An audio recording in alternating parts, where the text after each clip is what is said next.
ఎక్కడ ఉండమంటాడో తెలీదు. దాని వెనక ఆయన చేసే మర్మం గొప్ప కార్యంగా ఉంటుంది.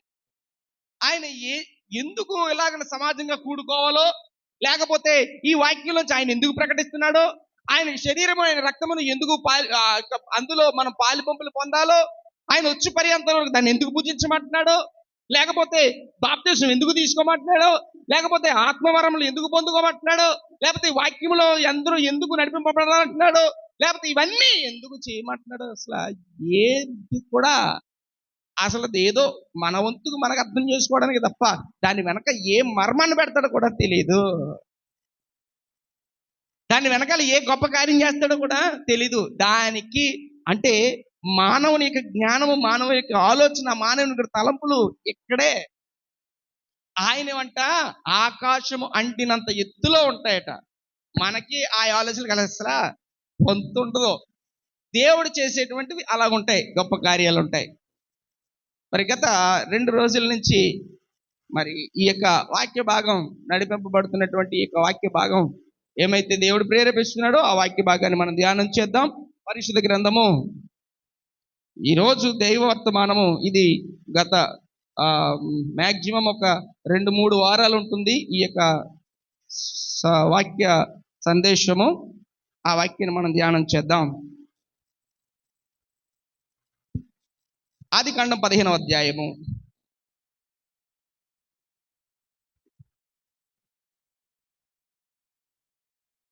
ఆదికాండము 15వ అధ్యాయము. పరిశుద్ధ గ్రంథం ఉన్న వాళ్ళందరూ తప్పక తీయండి. చదువు వచ్చిన వారు ఉన్నారు, పరిశుద్ధ గ్రంథం తప్పకుండా తీయండి, బైబిల్ ఓపెన్ చేయండి. ఎందుకనంటే ఎక్కువ శాతం వాక్యాన్ని నేర్చుకోవడానికి, ఎక్కువ శాతం ఇది లోతైన మర్మము, లేకపోతే ఈ సంగతి తెలుసుకోవాలి, దీని కొరకు నేను అర్థం చేసుకోవాలి అనేటువంటి కాన్సెప్ట్ ఉండాలి. నిన్న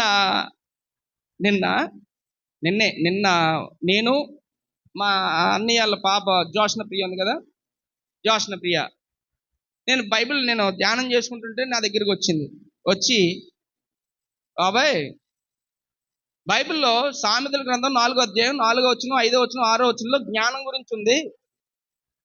గురించి ఉంది.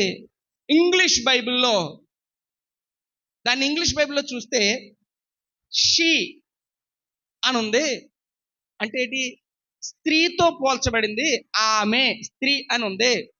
జ్ఞానము ఆడదా అని అడిగింది. అబ్బా, నాకు అనిపించింది అలా ప్రశ్న ఎత్తుంటే నాలో ఉరకలేసేస్తూ ఉంటుంది. ప్రశ్న ఎత్తుంటే దానికోసం వెతుకులాట పరిగెట్టేయాలనిపిస్తుంది. బైబిల్లో జ్ఞానము ఆడదా? ఆడదంటే ఆడుకునేది కాదు నేను అని చెప్పింది, స్త్రీయా అని అడిగింది. యాక్చువల్గా నేను ఈ బైబిల్ని చూస్తాను, ఇంగ్లీష్ బైబిల్ని చూస్తాను. ఇంగ్లీష్ బైబిల్లో కొన్ని వెర్షన్స్ ఉన్నాయి. ఆ వెర్షన్స్లో ఇందులో ఏముందో కూడా నేను చెక్ చేసుకుంటూ ఉంటాను. ఇందులో ఉన్నటువంటిది అందులో చూస్తే షీ అని ఉంది. అప్పుడు ఆలోచన చేశాను, ఏంటి ఒక జ్ఞానమును ఆడది అనేటువంటి మాటగా మాట్లాడుతున్నాడే, మరి జ్ఞానము గల స్త్రీ ఇల్లు కట్టుకును అని ఉంది, మరి మగోడికి ఉండదా జ్ఞానం అని అనిపించింది. కానీ బైబిల్ ప్రకారంగా చూస్తే జ్ఞానము స్త్రీకి సూచన, 100% అదే. మగవానికి సూచన ఏంటో తెలుసా? బలము. మగవానికి బలము సూచన, ఆడ మనిషికి అంటే జ్ఞానమును ఆడదానితో పోల్చి మాట్లాడతారు. ఇంకా వివరంగా చూస్తే సంఘము దేనితో మాట్లాడుతున్నారు? స్త్రీకి అంటే సంఘమునకు శిరస్సు ఎవరు? క్రీస్తు ప్రభువారు. ఈ సంఘమునకు స్త్రీకి శిరస్సు ఎవరో? క్రీస్తు ప్రభువారు.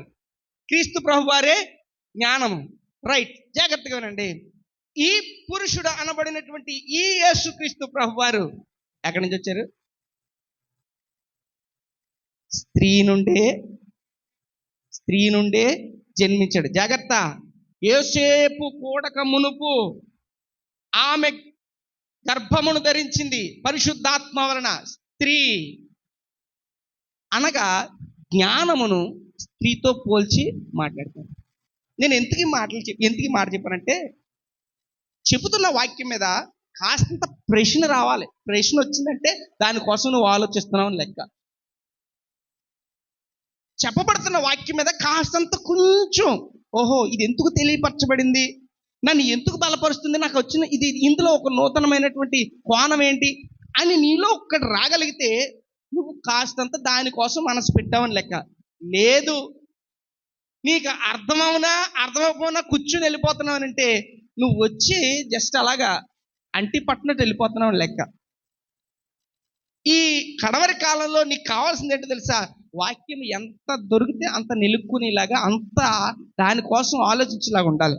అంటే ఈ మాట నేను ఎందుకు చెప్పానంటే, కాస్తంత నీలోనో నీ పిల్లల్లోనో నీ ఆలోచనలోనో ఏమై ఉండాలి తెలుసా?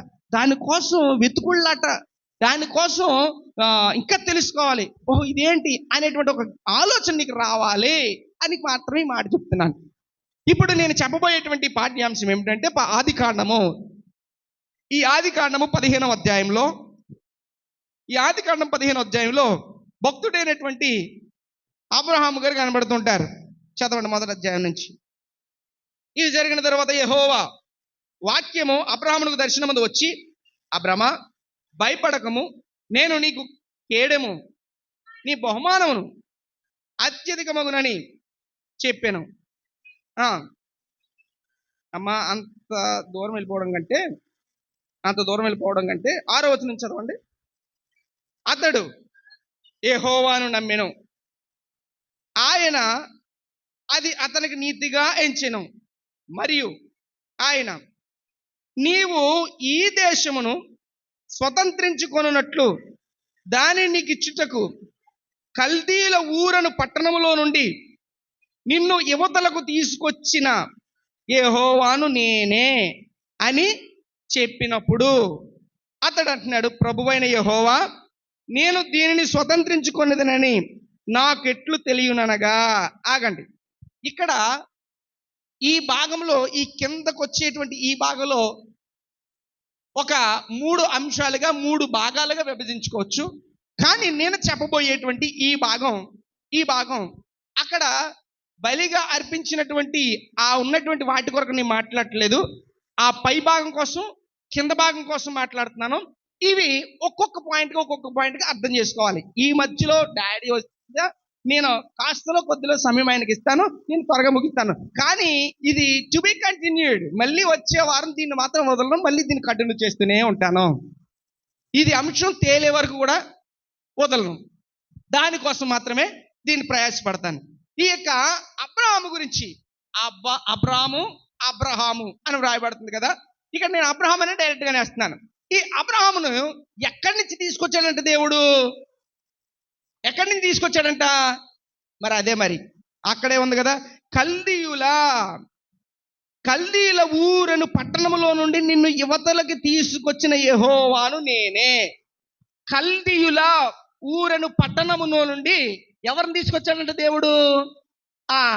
ఎందుకు తీసుకొచ్చాడు? నెహెమ్యా గ్రంథం 9వ అధ్యాయము తీయండి. అక్కడ నెహెమ్యా భక్తుల ద్వారా ప్రకటింపబడుతుంది ఒక మాట. నెహెమ్యా గ్రంథం 9వ అధ్యాయము 7వ వచనం చదవండి తల్లి.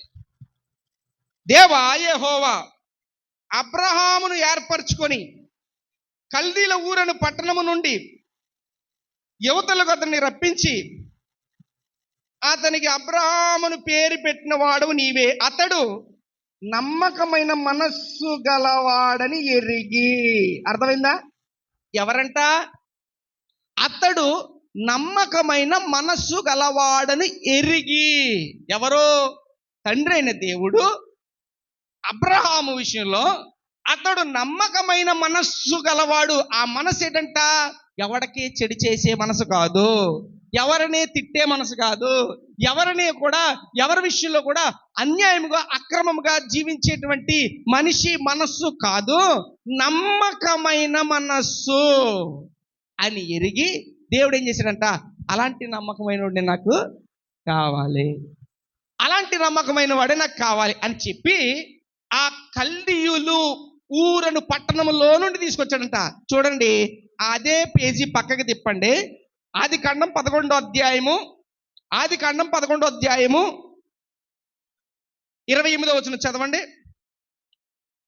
హారాను తాను పుట్టిన దేశమందలి కల్దీల ఊరను పట్టణములో తన తండ్రి అయిన తేరాహు కంటే ముందుగా మృతి పొందెను. అబ్రాము నాహోరు వివాహము చేసుకొనిరి. ఎక్కడి నుంచి అంట వీళ్ళు ప్రదేశం ఎక్కడంటే, ఇప్పుడు అర్థమైందా? వీళ్ళ ప్రాంతం ఎక్కడా, వారి జన్మస్థలం ఎక్కడా, వారి నేటివిటీ ఎక్కడా చెప్పాలి? ఎక్కడా? కల్దీల ఊరను పట్టణము. కల్దీల ఊరను పట్టణము, అక్కడే నివసించేవాడు. అసలు అయ్యగారు ఇప్పుడు ఉన్నటువంటి ప్రజెంట్ సిచ్యువేషన్ లో కల్దీలు ఎవరండి? ఎవరండి కల్దీలు? ఈ కల్దీలు ఎవరు? ఆ పట్టణం నుంచి తీసుకొచ్చారు కదా, ఈ కల్దీలు ఎవరు? కల్దీలు అనేటువంటి భాగం చూస్తే చాలా చాలా చాలా చాలా ఈ కల్దీలు ఎవరితో పోల్చి మాట్లాడుతున్నాడంటే బబులోను వారు అని మాట్లాడుతున్నాడు. ఈ కల్దీలు, ఈ బబులోను ఎక్కడదంటే ఇరాక్, ప్రజెంట్ సిచ్యువేషన్ ఫైటింగ్ లో యుద్ధాలు జరుగుతున్నటువంటి ఇరాక్. అర్థమైందని నేను చెప్పింది? ఎక్కడి నుంచి ఎక్కడికి వెళ్ళిందో చూడండి. ఇరాక్. కల్దీలు వారి గురించి మాట్లాడుతున్నాడు. అక్కడ నుండి ఎవరిని తీసుకొచ్చేయడట? ఏమండి, ఇప్పుడు ఇరాక్, అప్పుడు ఉన్నటువంటి మాటల గురించి మాట్లాడుతున్నాను. అప్పటి కాలంలో అప్పుడు వారి మధ్యలో నుండి ఈ అబ్రహామును బయటికి తీసుకొచ్చాడంట. అసలు అబ్రహామును ఎందుకు బయటికి తీసుకొచ్చాడు? నా ప్రశ్న. అబ్రహామును ఎందుకు బయటికి తీసుకొచ్చాడు? మొట్టమొదటి ప్రాముఖ్యమైన అంశం ఒక్కటే మాత్రమే. ఏంటో తెలుసా? అతడు నమ్మకమైన మనస్సు గలవాడు. దేవునికి మహిమ కలుగునుగాక. అమ్మా, జాగ్రత్తగా ఆలోచించేయండి. నోవహు కాలంలో ఉన్నటువంటి బలాత్కారం చేత నింపబడినటువంటి ప్రజల మధ్యలో నీతిమంతుడిగా, నిందారహితుడిగా ఈ నోవహు ఒక్కడు మాత్రమే కనబడ్డాడు. ఇప్పుడు ఉన్నటువంటి ప్రస్తుత కాలపు లేకపోతే సంఘములో, ప్రాంతములో, పట్టణములో, జనములో, ఈ పాపములో కూడా నీవు కూడా ఆయన ఎదుట ఒక నమ్మకమైన మనస్సు కలవానిగా మాత్రమే ఆయనకి కనబడాలి. దేవునికి స్తోత్రం కలుగును గాక. ఓకే, రైటే, మంచిదే. ఇప్పుడు నమ్మకమైనటువంటి మనస్సు కలవాడని ఎరిగి అతనిని ఆ కల్దీల పట్టణము నుంచి, ఊరు నుంచి బయటికి తీసుకొచ్చినోడు వదిలేశాడా? వదలలేదు. వదలకుండా అతను ఆ అబ్రహాము పట్ల దేవుడిచ్చిన వాగ్దానం ఎలాంటిదో తెలుసా? దేవుడిచ్చిన వాగ్దానం గురించి కూడా ఇక్కడ మాట్లాడుతున్నాడు. చూడండి, ఆ 15వ అధ్యాయంలోనే. అమ్మా, అలా అది కాదు,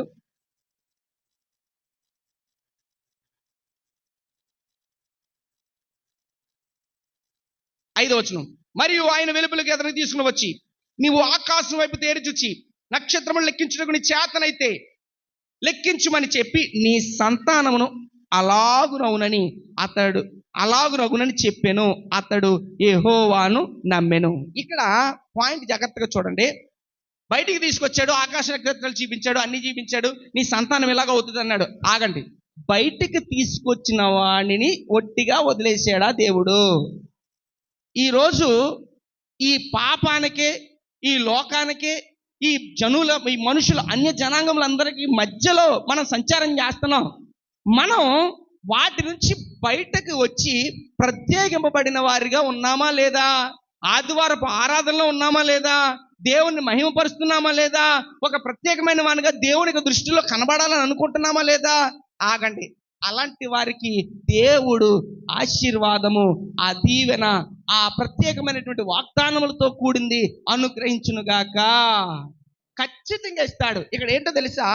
నమ్మకమైన వాడని ఎరిగి బయటికి తీసుకొచ్చిన వానికి వాగ్దానం చేస్తున్నాడు. నేను ఎలా చేస్తానో అని అన్నాడు, నేను ఎలా పెడతానో అని అన్నాడు, నేను ఎలా చేస్తానో అన్నాడు. అంటే మొట్టమొదటిగా ముందు ఏం చేశాడు? అబ్రహాముని కల్దీయుల నుండి ఏం చేశాడు? ప్రత్యేకపరిచినప్పుడు ఆ 12వ అధ్యాయంలో ఇక్కడ వ్రాయబడుతుంది. 12వ అధ్యాయము ఈ వాక్యాన్ని చాలా జాగ్రత్తగా ఆలోచన చేయాలి. 12వ అధ్యాయము యెహోవా అంటున్నాడు, నీవు లేచి నీ దేశం నుండి, నీ బంధువుల నుండి, నీ తండ్రి ఇంటి నుండి బయలుదేరి నేను నీకు చూపించు దేశమునకు వెళ్ళుము. నిన్ను గొప్ప జనముగా చేసి నిన్ను ఆశీర్వదించి నీ నామమును గొప్ప చేయుదును. నీవు ఆశీర్వాదముగా నుందువు. నిన్ను ఆశీర్వదించు వారిని నేను ఆశీర్వదించను, నిన్ను దూషించిన వారిని నేను శపించేదను. అక్కడి నుంచి ఇంకా దీవెనలు ఆశీర్వాదాల గురించి మాట్లాడుతున్నాడు. ఎక్కడి నుంచి వచ్చేమన్నాడు చెప్పాలి? ఎక్కడి నుంచి వచ్చేమన్నాడు?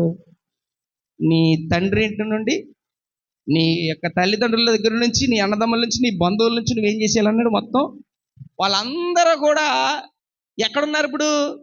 కల్దీయుల ఊరను పట్టణంలో ఉన్నారు. సో అక్కడి నుంచి నువ్వేం చేయాలా?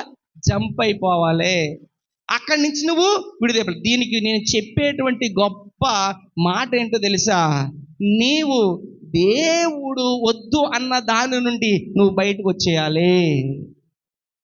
దేవుడు అక్కడ వద్దు అని అన్నాడంటే ఎందుకు వద్దు అంటాడండి?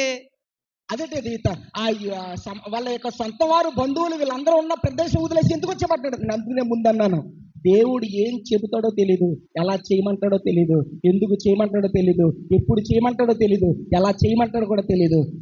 దాని వెనక దేవునికి మర్మము గొప్పదై ఉంటది. దేవునికి స్తోత్రం కలుగునుగాక. దేవుని మర్మం గొప్పదై ఉంటది. దాన్ని ఆలోచించడానికి నీ బుర్ర పనిచేయదు. ఆయన గొప్ప ఆలోచన జ్ఞానము కలిగిన దేవుడు. ఆయన మాట్లాడతాడు. అందుచేత అబ్రహాము దగ్గర చూసిన దేవుడు ఒకటే, నమ్మకమైన మనస్సు ఉంది కనుక నువ్వు అక్కడి నుంచి వచ్చే, నువ్వు నన్ను నమ్ముతున్నావు, నేను కూడా నిన్ను నమ్ముతాను, నిన్ను విడిచిపెట్టను. వచ్చిన వాడిని, నిన్ను రమ్మన్నాను కదా, రమ్మన్న వాడిని విడిచిపెట్టను. నేను ఏమిస్తున్నానంటే నీకు వాగ్దానం చేస్తున్నాను. నేను ఏం చెయ్యాలో, నిన్ను ఎలా ఆశీర్వదించాలో, నిన్ను ఎలా దీవించాలో అన్ని సెటిల్ చేస్తాను అని చెబితే ఆ చెప్పినప్పుడు ప్రభువా 15వ అధ్యాయం ఆ పైన ఉన్నటువంటి సంతానం గురించి కూడా మాట్లాడుతున్నాడు. అది వచ్చే వారం చెప్తాను. అప్పుడు అంటున్నాడు 8వ వచనంలో, ప్రభువైన యెహోవా, నేను దీనిని స్వతంత్రించుకొనిదనని నాకెట్లు తెలియను. నువ్వు చెప్పావు కదా వాగ్దానం, నువ్వు చెప్పావు కదా, ఇవన్నీ వాగ్దానం చేసావు కదా, ఇవన్నీ చేస్తానన్నావు కదా, నేను వీటన్నిటినీ నిన్ను స్వతంత్రించుకొనున్నట్లు నాకు ఎలా తెలుస్తుంది? ఇప్పుడు మిమ్మల్ని అడుగుతున్నాను ప్రశ్న. ఇది అనుమానంతో కూడిన ప్రశ్న, అనుమానం లేకుండా ధైర్యంతో కూడిన ప్రశ్న, లేకపోతే ఆయన ఏం చేస్తాడులే అనుకున్న ప్రశ్న? ఇది ఏ ప్రశ్న చెప్పండి. నేను చెప్పింది అర్థమవుతుందా? కొంతమంది జ్ఞానులు ఉంటారు, కొంతమంది జ్ఞానం ఎక్కువైపున్న వాళ్ళు కూడా ఉంటారు. చెప్పాలి, నేను ఎలా స్వతంత్రించుకుంటానో నాకు ఎలా తెలుస్తుంది అని అడిగాడు. అబ్రహాము అనుమానంతో అడిగాడు. అంతేనా? ఎలా అడిగాడు మరి అమ్మా?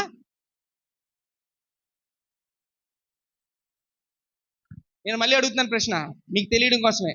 అబ్రహాం ప్రశ్న అడిగాడు దేవుడిని. ఇవన్నీ కూడా చదవమాట. ప్రభువైన యెహోవా, నేను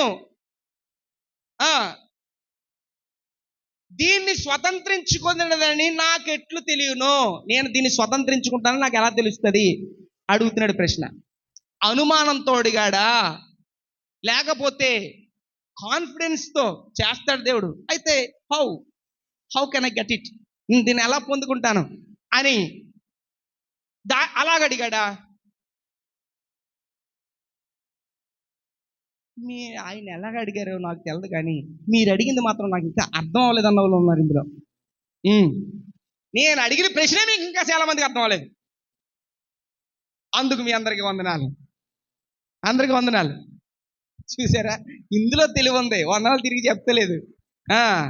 అనుమానంతో అడిగేవాడు కాదు ఇది. నేను దీన్ని ఎలా తెలుసుకోవాలి? మరి దీన్ని ఎలా తెలుసుకోవాలి? నేను దీన్ని ఎలా కనుగోవాలి? అనుమానంతో అడిగింది కాదు. ఓకే రైట్, నువ్వు చేస్తావు, దీన్ని ఎలా నేను తెలుసుకోవాలి అని అంటే, అప్పుడు దేవుడు ఏం చెప్పాడో అది నేను వచ్చే వారం చెప్తాను. ఆ ప్రశ్న దగ్గర ఆగిపోతున్నాను. నా భాగం కిందకి వెళ్ళిపోతుంది. అక్కడ 5 జంతువులు కనబడతాయి.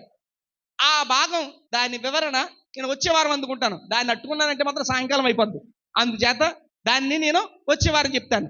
కానీ నేను అక్కడ వరకు ఆపుతున్నాను. దాని భాగం ఏంటి తెలుసా? నేను ఎలా కనుగొందును, నేను ఎలా తెలుసుకుందును అని అడుగుతున్నాడు.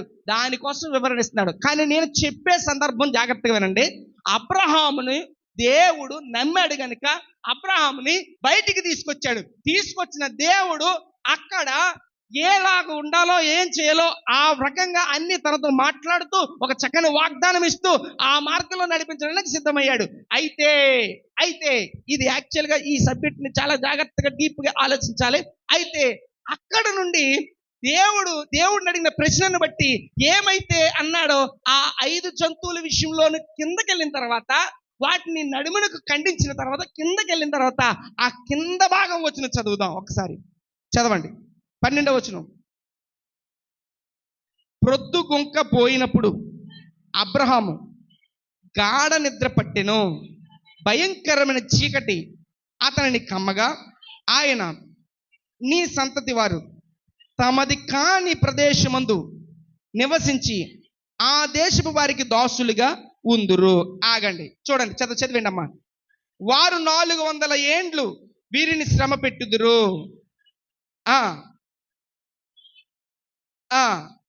ఆగండి అమ్మా. ఇజ్రాయేల్ ప్రజలు 400 సంవత్సరాలు ఎందుకు ఐగుప్తులో బానిసలుగా ఉన్నారు? ఇంకో ప్రశ్న అడుగుతున్నాను. ఇజ్రాయేల్ ప్రజలు ఐగుప్తు దేశంలో 400 సంవత్సరాలు ఎందుకు బానిసలుగా ఉన్నారు? ఏ కారణం చేత?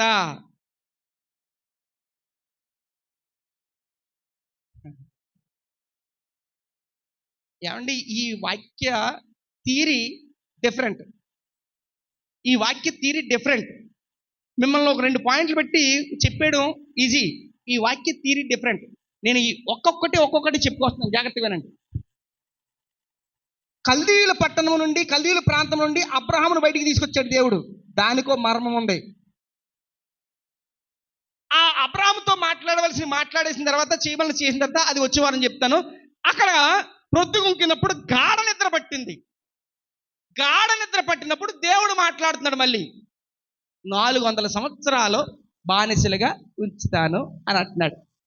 ఆ గాఢ నిద్ర పట్టినప్పుడు ఆ అబ్రాహాముతో దేవుడు మాట్లాడిన అంశం ఏంటో తెలుసా? 400 సంవత్సరాలు వారిని బానిసలుగా ఉంచుతాను అంటున్నాడు. ఎందుచేత బానిసలుగా ఉంచుతాను అంటున్నాడు?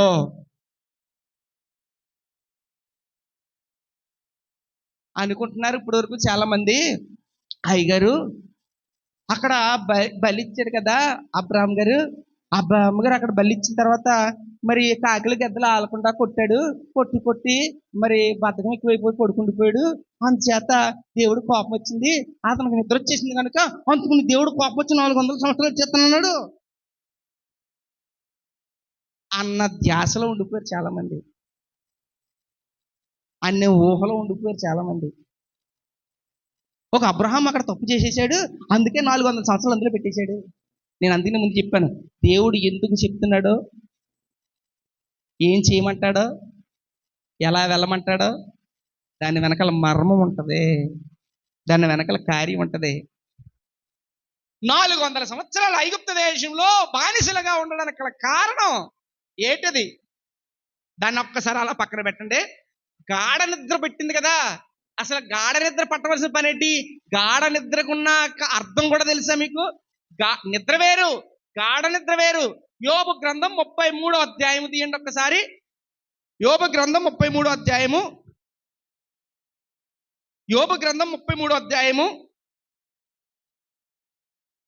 15, 16, 17 వచనాలు చదవండి ఒకసారి. మంచము మీద కునుకు సమయమున గాఢ నిద్ర పట్టునప్పుడు, కలలో రాత్రి కలుగు స్వప్నములలో నరులు గర్విష్ఠులు కాకుండా చేయునట్లు, తాము తలచిన కార్యము వారు మానుకోన చేయునట్లు, గోతికి పోకుండా వారిని కాపాడునట్లు, కత్తి వలన నశింపకుండా వారి ప్రాణమును తప్పింపబడినట్లు ఆయన వారి చెవులను తెరవచేయును, వారి కొరకు ఉపదేశము సిద్ధపరచును. అదనమాట. గాఢ నిద్ర పట్టడం వల్ల ఏంటో తెలుసా? గాఢ నిద్ర పట్టించడం వల్ల దేవుడే ఆ అబ్రహాముకి గాఢ నిద్ర పెట్టి, గాఢ నిద్రలో చెప్తున్నాడు, చెవులు తెరవజేసి ఉపదేశమును చేస్తున్నాడు. ఏటట? 400 సంవత్సరాలు వీళ్ళు బానిసలుగా పెడతాను, 400 సంవత్సరాలు వీళ్ళు బానిసలుగా పెడతాను చెప్తున్నాడు దర్శనంలోని. అన్ని చెప్తున్నాడు. ఆ అబ్రహాముని ఎక్కడి నుంచి తీసుకొచ్చాడు? కల్దీయుల పట్టణం నుంచి ప్రత్యేకపరిచేశాడు. తీసుకొచ్చిన తర్వాత మళ్ళీ ఇక్కడ గాఢ నిద్ర పెట్టి అబ్రహాము కల్లో ఏం చెప్తున్నాడు? 400 సంవత్సరాలు వీళ్ళందరినీ బానిసలుగా ఉంచుతాను అంటున్నాడు. ఆగండి, 400 సంవత్సరాలు బానిసలుగా ఉంచుతానన్నందుకు ఎందువలన కారణం? ఒకటే, అక్కడే ఉందో ఆన్సరు, ఒక రకమైన ఆన్సరు అక్కడ చదవండి. ఒక రకమైన ఆన్సర్ అక్కడే ఉంది, చదవండి. 16 వచనం, 15-16. అమోరీయుల అక్రమము ఇంకనూ సంపూర్ణము కాలేదు కనుక నీ 4వ తరము వారు ఇక్కడికి మరలా వచ్చేదరని నిశ్చయముగా తెలుసుకురుమని అబ్రాహాముతో చెప్పాను. ఎవరంట? అమోరీయుల అక్రమము ఇంకా సంపూర్ణము కాలేదు. అయ్య బాబోయ్, ఈ ఒక్కొక్క మాటలోది తీసుకుంటే చాలా మెలికలు వెళ్ళిపోతాయి. కానీ మీకు స్ట్రైట్ వే చెప్తేనే అర్థమవుతుంది, ఇన్ని మెలికలు చెప్తే అర్థం కాదు. కానీ ఇక్కడ అమోరీయుల అక్రమము ఇంకా సంపూర్ణము, దానికోసం వెయిటింగ్ చేస్తున్నాడు. దానికోసం వెయిటింగ్ కోసం 4 తరములు అన్నాడు. కానీ మీకు అర్థమయ్యే రూపంలో చెప్తున్నాను.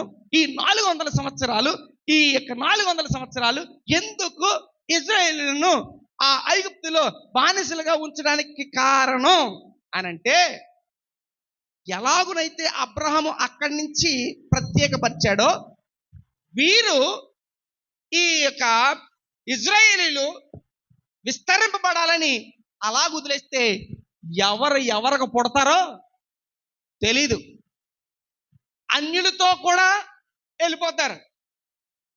ఇప్పుడు ఏమైపోతుందంటే అక్రమ సంతానం అయిపోతుంది తప్ప పర్టిక్యులర్గా ప్యూర్ ఇజ్రాయేలీయుల యొక్క సంతానముగా అవ్వదు. నేను చెప్పింది అర్థమైందా?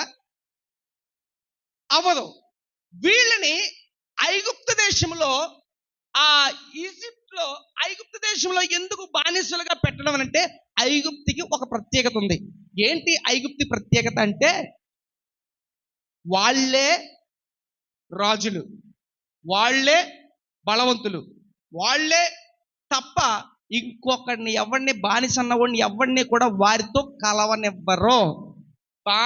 బానిసే. అర్థమైందా? బానిసే. ఈ యజమానులతో కలవనివ్వరు. అక్కడ ప్రత్యేకత ఉంది. ఈ ఐగుప్తులో ఈ 400 సంవత్సరాలు ఇజ్రాయేలు అక్కడ బానిసలుగానే వారందరూ కూడా ఒక వంశముగా, లేకపోతే వాళ్ళందరూ కూడా ఇజ్రాయేలీలుగా, వారి సంతానము వారికి వారే సంతానము అభివృద్ధి కలిగి చేయబడ్డారు తప్ప ఎవరు కూడా ఇతరులతో కలవలేదు. అర్థమైందా మీకు చెప్పింది? అమ్మా, నేను చెప్పింది అర్థమైందా? ఒక అక్రమ సంతానంగా పెరగలేదు వాళ్ళు. ఒక ప్రత్యేకమైనటువంటి ప్యూర్లీ ఇజ్రాయలైట్స్ లాగా వాళ్ళు అలాగనే ఎదిగారు. ఎందుకు తెలుసా? అది ఐగుప్తులో ఉంటేనే సాధ్యం తప్ప బయట ఉంటే మాత్రం ఎవడ నచ్చింది దాంతో వాడిపోతాడు. ఎవడికి నచ్చింది ఇంకా వాళ్ళు వీళ్ళు అది ఇది అని లేదు. ఇక ఇజ్రాయేల్ యొక్క ఈ వంశము ఏమైపోతుందంటే మొత్తం చెల్లాచెదరైపోతుంది, కుక్కలు చింపిన ఇస్తరాకులుగా అయిపోతుంది. ఒక ప్రత్యేకత కావాలి. వీళ్ళు విస్తరింపబడాలి. వీళ్ళు ఇజ్రాయేలీయులు అనబడిన వారు దేవునికి ఇష్టమైనటువంటి జనాంగముగా ఉన్నటువంటి వీళ్ళకు వీరే ఏ అక్రమము సంబంధమైనటువంటి దేది కూడా ఇందులో ఇమడడానికి లేదు. వీరికి వీరే ఏమవ్వాలి? విస్తరింపబడాలి. అందుచేత అది ఐగుప్తులో ఉంటేనే కరెక్ట్, ఐగుప్తులో బానిసలుగా ఉంటేనే కరెక్ట్. అలాగున ఐగుప్తులో బానిసలుగా పెట్టి వారిని ఎంతవరకు చేశాడో తెలుసా? ఏమండి, ఐగుప్తులోనికి వాళ్ళు ఎంటర్ అయ్యే ముందు ఎంతమంది ఉన్నారు? ఐగుప్తులోనికి ఇశ్రాయేలు ఎంటర్ అయ్యే ముందు ఎంతమంది ఉన్నారో తెలుసా? 70 మంది. 70 మంది. తీయండి బైబిల్లో ఆ మాట. ఆదికాండము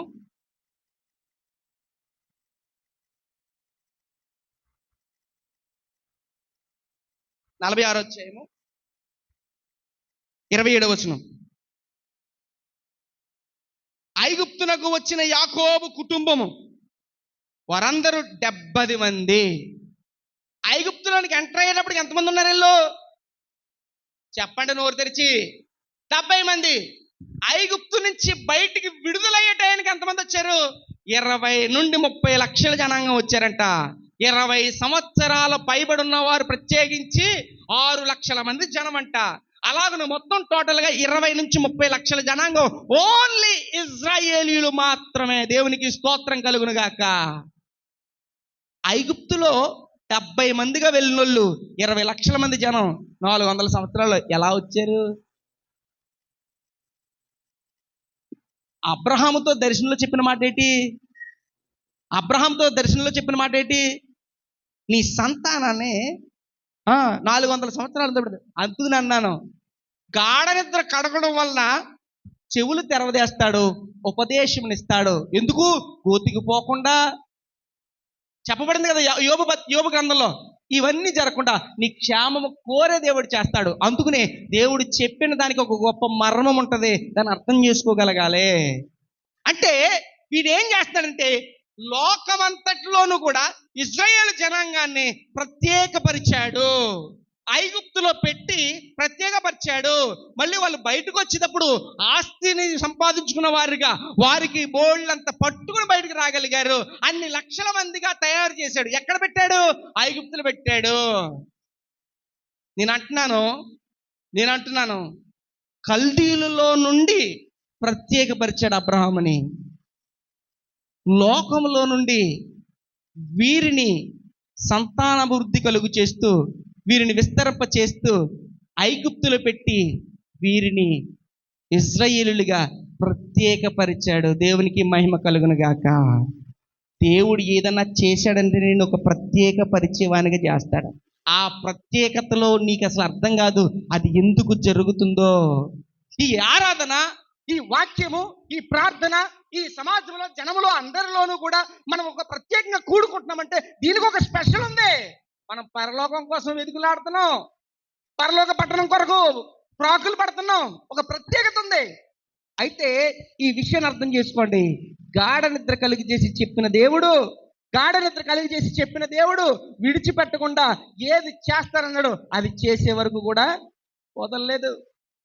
ఈ మాటను ఎందుకు తెలియపరుస్తున్నట్టే, దేవునికి నీవు ఒక నమ్మకమైనటువంటి మనస్సు కలిగిన వానుగా కనబడితే, ఒక అబ్రహామును పోల్చబడిన వానిగా నువ్వు అలా కనబడితే నిన్నేం చేస్తాడో తెలుసా? ప్రతి వాటిలోంచి ముందు సెపరేట్ చేస్తాడు, ప్రత్యేకపరుస్తాడు. దేవా నేను ఒంటరిని అయిపోయాను ప్రభువా, లేకపోతే నా పని ఇలాగైపోయింది తండ్రి, నా బ్రతుకు ఇలాగైపోయింది కాదు. నిన్ను సెపరేట్ చేస్తున్నాడు అని అంటే నీకు సెపరేట్గా ఒక ప్లేస్ ఇవ్వబోతున్నాడు. నీకు సెపరేట్గా నిన్ను ఒక నూతన పరచబోతున్నాడు, నిన్ను గొప్పగా చేయబోతున్నాడు. అందుకనే మీరు బానిసలుగా అయిపోయారేంటి ప్రభువా, 400 సంవత్సరాలు బానిసలుగా దిగిపోయారేంటి ప్రభువా. బానిసలు అనుకుంటున్నావేమో, వారిని విస్తరింపచేసి బలవంతులుగా చేసి అనేక జనములుగా చేసినటువంటి దేవుడు వారిని విడిచిపెట్టకుండా వారిని అలాగుని సిద్ధపరిచాడు. వారి వెనకాల గొప్ప కార్యం చేశాడు. ఒక్క అద్భుతం కాదు, సర్వ సృష్టిలో అద్భుతం అంటూ జరిగించినటువంటి దేవుని కార్యములు ఇశ్రాయేలు ద్వారా మాత్రమే జరిగించాడు. మరి ప్రపంచ రికార్డులు కదా అవి, అద్భుతాలు కదా. పరిశుద్ధ గ్రంథంలో ప్రత్యేకపరచబడడం వల్ల అద్భుతమే జరుగుతుంది. నువ్వు ప్రత్యేకపరచడం వల్ల అద్భుతమే జరుగుతుంది. ఒక అబ్రహామును బయటికి తీసుకొచ్చాడు, వీరిని బానిసలుగా పెట్టాడు. ఇవంతా ఎందుకు చేశాడు అని అంటే ప్రత్యేకపరిచిన దేవుడు, నిన్ను ప్రత్యేకపరిచిన దేవుడు. లేకపోతే దేవుని కొరకు నువ్వే ప్రత్యేకపరచబడిన వాడిగా నిర్ణయించుకుంటే, ఏర్పాటు చేసుకుంటే కార్యం జరిగిపోతుంది. కార్యం దేవుడు చేస్తాడు. పొద్దుట సండే స్కూల్లో మాట చెప్పాను, పిల్లలందరికీ పొద్దుట సండే స్కూల్లో మాట చెప్పాను. ముగించేస్తున్నాను. నా రెండో భాగం వచ్చే ఆదివారం మొదలు పెడతాను. కెమెరాలు దీనికి పెట్టి పొద్దుట సండే స్కూల్లో పిల్లలందరికీ చెప్పాను, అరే బాబు మీ ఇంట్లో ప్రతి ఒక్కరికి బీరువాలో బట్టలు పెట్టుకోవడానికి బీరువా కొనుక్కుంటున్నారు. తర్వాత ఈవెన్ టాయిలెట్కి బాత్రూమ్కి వెళ్ళడానికి సెపరేట్ బాత్రూమ్ టైల్స్తో కట్టించుకుంటున్నారు. నువ్వు పడుకోవడానికి 50,000 రూపాయల మంచాన్ని కొంటున్నావు, తినడానికి డైనింగ్ టేబుల్ పెడుతున్నావు, కూలింగ్ వాటర్కి ఫ్రిడ్జ్ పెడుతున్నావు. అన్నీ ఇచ్చిన దేవునికి నువ్వు ఏ భాగం ఏర్పాటు చేస్తున్నావు అని రాత్రి నాలో ఈ అబ్రహామును బట్టి ఒక రకమైన నడిపింపు వస్తుందంటే దాని కొరకు ప్రతి ఇంట్లో ఎలాగుండాలో అనే దాని కొరకు నేను సిద్ధపరుచుకున్న మాట తీయండి ఆ భాగం. దేవా, ప్రత్యేకపరిచేవాడు, ప్రత్యేకతను కోరుకునేవాడు కదా, ప్రత్యేకత కావాలని కోరుతున్నాడు. తీయండి 12వ అధ్యాయము 8వ వచనం. ఆదికాండం 12వ అధ్యాయం 8వ వచనం. అక్కడ నుండి అతడు బయలుదేరి బేతేలును తూర్పుగా కొండకు చేరి పడమటను బేతేలును తూర్పునున్న హాయికి మధ్య గుడారం వేసి అక్కడంట యెహోవాకు బలిపీఠము కట్టి యెహోవా నామమున ప్రార్థన చేశాను. ఏం కట్టాడంట? బలిపీఠం కట్టి ప్రార్థన చేశాడంట. నేను అంటున్నాను, దేవునికి ఒక ప్రత్యేకమైనటువంటి స్థానం ఇచ్చాడు, దేవునికి ఒక ప్రత్యేకమైనటువంటి ప్లేస్ ఇచ్చాడు, దేవునికి ప్రత్యేకించాడు. ఈరోజు జాగ్రత్తగా వినండి. ఈరోజు ప్రతి ఒక్కళ్ళు కూడా సిద్ధపడొచ్చిన వాళ్ళు టోటల్గా తల దువ్వుకుని పౌడర్ రాసుకుని అన్ని ధరించుకుని అన్ని వేసుకుని మీరు సిద్ధపడొచ్చారు. దీనికి ఒక ప్రత్యేకంగా దీన్ని ఒక అలంకరణ చేసుకుని వచ్చారు. దీనికి ఒక ప్రత్యేకత ఉంది. ప్రతి వాటికి ప్రత్యేకత ఇచ్చారు. కానీ దేవునికి నీ గృహంలో ప్రత్యేకత లేదు. టోటల్గా ఉదయం లేచినప్పటి నుంచి రాత్రి పడుకునే వరకు కూడా there is no special to God. దేవునికి ఒక ప్రత్యేకమైనది ఇవ్వలేకపోతున్నాం. ఉదయం లేచిన తర్వాత బ్రష్ చేయాలని తెలుసు, స్నానం చేయాలని తెలుసు, అన్ని చేయాలని తెలుసు, కానీ దేవునిని ముందు ప్రార్థన చేసుకుని బయట అడుగు పెట్టాలని కూడా దానికి అది ఇవ్వట్లేదు. నిన్ను ప్రత్యేకపరిచిన దేవుడు నిన్ను గొప్ప జనంగా చేస్తాడు, గొప్ప ఆశీర్వదిస్తాడు. మరి దేవుని విషయంలో నువ్వు ఒక ప్రత్యేకముగా నువ్వు కార్యములు జరిగించేవాడిగా ప్రత్యేక మార్గంలో వెళ్ళేవాడిగా ఉంటే నీ పట్ల దేవుడు ఏం చేస్తాడో అద్భుతం చేస్తాడు. అందుకనే ఉదయం సండే స్కూల్లో చెప్పిన, రే బాబు, చిన్నపిల్లలు అయినా పర్లేదు, ఎవరి పిల్లలైనా సరే, పెద్దవారైనా సరే, మీరు ఏం చేస్తారో నాకు తెలియదు, ఒక మాత్రం చేయండి. నీ ఇంట్లో నువ్వు ప్రత్యేకమైన ఒక పని చేయాలి. ఆ పని ఏంటో తెలుసా? మీ తల్లిదండ్రులు ఏమనుకున్నా పర్లేదు, ఎవరేమనుకున్నా పర్లేదు, కానీ దానని చెప్పాడు, ఖచ్చితంగా అలాగే చేయమన్నాడు అని చెప్పి చేయండి అని చెప్పాను. ఏంటో తెలుసా? ఒక స్టూల్ తీసుకో, ఈ మాత్రం వేడలుపున్న స్టూల్ తీసుకో. ఖచ్చితంగా ప్రతి ఇంట్లో స్టూల్ ఉంటుంది. స్టూల్ తీసుకో. ఆ స్టూలు ఒక గోడ పక్కన గోడ దగ్గర వేసి, మెయిన్ ఒక హాల్లో వేస్తావో బెడ్రూమ్ లో వేస్తావో స్టూల్ వేసి స్టూల్ మీద ఒక మంచి క్లాత్ వేయి. రంగు తెస్తావో లేకపోతే తెల్లదేస్తావో ఒక మంచి క్లాత్ వేయి. ఒక క్లాత్ వేసిన తర్వాత నీ ఇంట్లో ఎన్ని బైబిల్ ఉన్నాయో బైబిల్ అన్ని పట్టుకొచ్చి అక్కడ పెట్టాలి. ఈ స్టూల్ మీద మొత్తం బైబిల్ అన్ని పట్టుకొచ్చి. మేము పాతింటి కూడా ఉన్నప్పుడు అనుకుంటాను, మా పాతింటి కూడా ఉన్నప్పుడు నేను చూశాను, ఒక వ్యక్తి ప్రార్థన అయిపోయిన తర్వాత బైబిల్ ఎలా వచ్చేసి ఆ అరుగు మీదకి ఎలా ఇసిరాడండి బైబిల్. అది ఇప్పటికీ నాకు బాగా గుర్తు. బైబిల్ అంటే లెక్కలేదు, ప్రపంచాన్ని నడిపిస్తుంది ఈ మాట. పరలోకం తీసుకెళ్ళడానికే మార్గమైన మాట. ఎన్ని బైబిల్ ఉన్నాయి? అన్ని బైబిల్. పుస్తకాలు ఎట్టుకో, దేవుడు బొమ్మలు ఎట్టుకో, కొవ్వొత్తులని ఎట్టుకో, బియ్యం గింజలు ఎట్టుకో.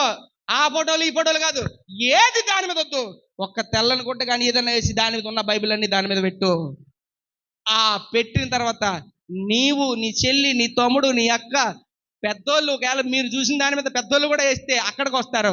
ఎవరికి వాళ్ళు ప్రత్యేకంగా వచ్చి ఈ బల్ల దగ్గరికి వచ్చి ఈ బైబిల్ దగ్గరికి వచ్చి ఇలాగ మోకరించి ప్రార్థన చేసుకుని బయటికి కదలడానికి నువ్వు ఎప్పుడైతే ప్రత్యేకించి తీర్మానం చేసుకున్నావో అప్పుడు బలిపీఠం అంటే నువ్వు కోళ్ళని మేకల్ని బలి కాదు, నీ హృదయమే బలిగా దేవుని దగ్గర ఇవ్వడానికి ప్రభు దగ్గర ప్రత్యేకమైనటువంటి ప్లేస్ ఎన్నుకుని ఖచ్చితంగా అక్కడికి వచ్చి ప్రార్థన చేయడం. నువ్వు ఎప్పుడైతే నువ్వు సెపరేట్గా చేస్తావో అప్పుడు నీకు ఆటోమేటిక్గా అలవాటు అవుతుంది. ఇప్పుడు ఏంటంటే ఆ ప్రత్యేకత లేదు కదా, ఆ సెపరేట్ పర్సన్స్ లేదు కదా, అది లేకపోవడం చేత మోకరించడానికి ప్రార్థన చేయడానికి అబ్బే ఎవరు పడితే వాళ్ళు అలా పోతున్నారు తప్ప ఆ ప్రత్యేకత ఇవ్వట్లేదు. ప్రత్యేకత ఇవ్వనంతసేపు నువ్వు దీవెన పొందుకోవో. అబ్రహాము బలిపీఠం కట్టాడు, కట్టిన బలిపీఠం దగ్గర ప్రార్థన చేశాడు. ఇప్పుడు నువ్వు బలిపీఠం కట్టమంటే పెద్ద ఏదో కట్టమంటలేదు. నిన్ను నీ ఇంట్లో ఉన్నటువంటి స్టూల్ వేసుకో, క్లాత్ వేసుకో, బైబిల్ పెట్టుకో, అంతే. నువ్వు అక్కడికే వచ్చి ప్రార్థన చేయి. నువ్వు చదవాలనుకుంటే కూర్చుని బైబిల్ చదువుకో, అక్కడ పెట్టి ప్రార్థన చేయి. ప్రతిరోజు అది నువ్వు చెయ్యి. వారాలు తిరగలేటప్పటికి, నెలలు తిరిగేటప్పటికి దేవుడు నీ ఇంట్లో ప్రత్యేకమైన బలిపీఠం కట్టినందుకు, దేవునికి ఆ సమయము ప్రాధాన్యత ఇచ్చినందుకు దేవుడు కార్యం చేస్తాడు. దేవునికి స్తోత్రం కలుగును గాక. హల్లెలూయా.